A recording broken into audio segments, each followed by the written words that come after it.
I recently read a fascinating article about the influence of the Renaissance on modern culture. It's hard to measure the impact of this movement, which began in the 14th century, on sectors as diverse as music, fashion, and anatomy. Names like Leonardo da Vinci and Michelangelo not only created immortal works, but also united art, science, and philosophy into a single ideal. The greatest example of this is Mona Lisa, painted in the 15th century, is more than a work of art, is a testament to genius that transcends time, remaining the most popular painting in the world today. The Mona Lisa shows us that true greatness isn't just about aesthetics, but about the fusion of a clear purpose with impeccable execution. Reminds us that creating something lasting requires a perfect harmony between beauty and function. And this is the principle that defines today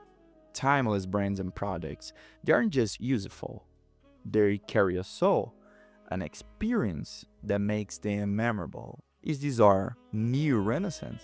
As a marketer, I began to wonder which current brand best embodies this spirit of uniting aesthetics and purpose. The conclusion I reached is that Apple is the most Renaissance-like brand of our time. At first glance, it might seem like an exaggeration, but what Apple did in technology and marketing was a movement equivalent to the Renaissance. And I'm going to prove it. To understand this revolution, it's crucial to remember where Apple was in the late 90s. After glorious years, the company entered a steep decline, culminating in Steve Jobs' departure, and he returned in 1997, finding the company on the verge of bankruptcy and began the process of its recovery. The big change came when Apple stopped selling technical specifications like processor and memory and started selling histories, emotions, and above all, purpose. The classic example is the 1997 Think Different campaign, which positioned the brand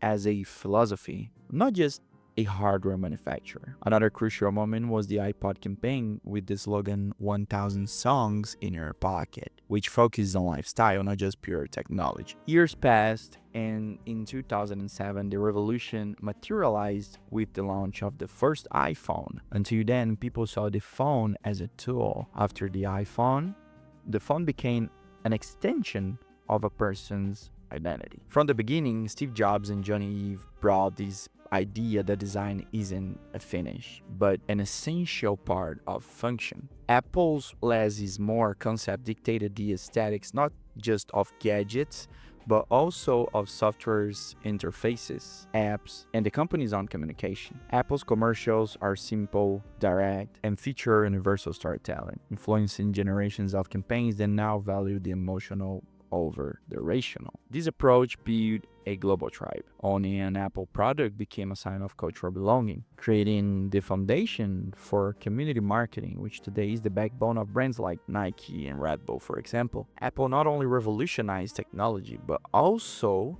changed consumer behavior. The smartphone went from being an utilitarian device to a status symbol, and Apple made it acceptable, even desirable, to pay more for something that isn't just a product, but an experience and a status. Well, just as the Renaissance united art, science, and philosophy, Apple united design, technology, and brand purpose to create an aspirational model that shaped human behavior in the 21st century. While there's no evidence that Apple was directly inspired by MasterCard's priceless campaign, it's fair to say that MasterCard culturally paved the way for brands to move beyond the narrow lens of 4Ps, product, price, place, promotion, and step into the emotional and aspirational. The difference is that MasterCard acted as an enabler of experiences, while Apple's products redefine identity itself, becoming intrinsic part of who you are. Apple didn't just reinvent a market, it was a point of rupture that molded how we consume in the 21st century. The company continues to dictate the rules, create trends, and remain on top despite strong competition. This is because what Apple created goes beyond features. It's rooted in people's aspirations, and that you can't copy.